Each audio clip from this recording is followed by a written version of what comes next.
শেখ হাসিনার দেশত্যাগের পর স্বাভাবিক হতে শুরু করেছে জনজীবন। সড়কে চলছে সব ধরনের যান, বেড়েছে কর্মব্যস্ততা। ময়মনসিংহে অফিস আদালত, দোকানপাট খোলায় বেড়েছে কর্মচঞ্চলতা। শৃঙ্খলা ফেরাতে সড়কে কাজ করছেন শিক্ষার্থী ও আনসার সদস্যরা।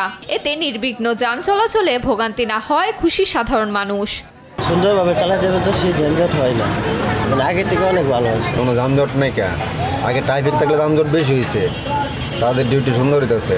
ভবিষ্যতে যেন আমাদের বাংলাদেশ এমন একটি সমৃদ্ধ দেশ হয় যাতে কোনো যেখানে সুশৃঙ্খল জাতি হিসেবে সবাই চলাফেরা করতে পারে।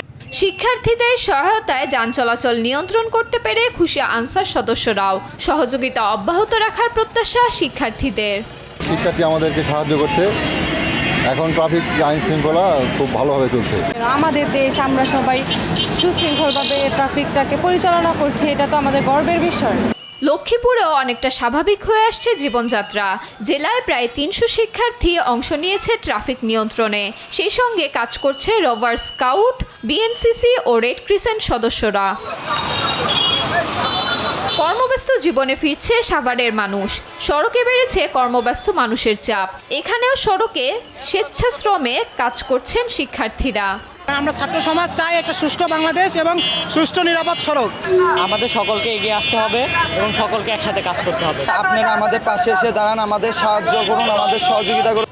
বাঘেরহাটের সড়কেও বেড়েছে মানুষের ভিড়। শহরের কেন্দ্রীয় বাসস্ট্যান্ড, ট্রাফিক মোড় ও গুরুত্বপূর্ণ পয়েন্টে শিক্ষার্থীদের ট্রাফিকের দায়িত্ব পালন করতে দেখা যায়। আমাদের প্রত্যেকের জায়গা থেকে প্রত্যেকের কিছু দায়িত্ব আছে, এটা ছাত্ররা দেখিয়ে দিল। এখন যে ছাত্ররা এই দায়িত্ব পালন করতেছে, এর জন্য আমরা অনেক সন্তুষ্ট। যানবাহন চালকরাও আমাদের অনেক সাপোর্ট করছে এবং সাধারণ মানুষরাও দেখতেছি খুব আগ্রহ প্রকাশ করতেছে। একজন ক্যাডেট হিসেবে আমাদের দায়িত্ব হচ্ছে আমাদের দেশটাকে এখন এই ক্রান্তিকালীন পরিবেশে আমাদের দেশটার পাশে থাকা। জ্যাম থেকে পরিত্রাণ পাওয়ার জন্য নগরবাসীকে সহায়তা করতেছে Bangladesh national court, BNCC Bagerhat শাখা, বাগেরহাট ইউনিট। রাজশাহীতেও প্রধান সড়কের গুরুত্বপূর্ণ পয়েন্টে ট্রাফিক পুলিশের দায়িত্ব পালন করে শিক্ষার্থী ও স্বেচ্ছাসেবীরা।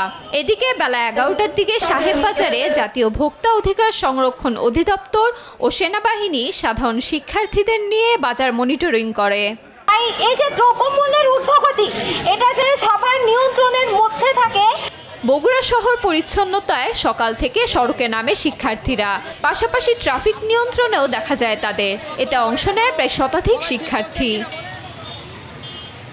সারা দেশে জনজীবন স্বাভাবিক করতে শিক্ষার্থীদের এমন উদ্যোগে খুশি সর্বস্তরের মানুষ। ফারিহা ইসলাম মিম, নিউজ ডেস্ক, দেশ টিভি।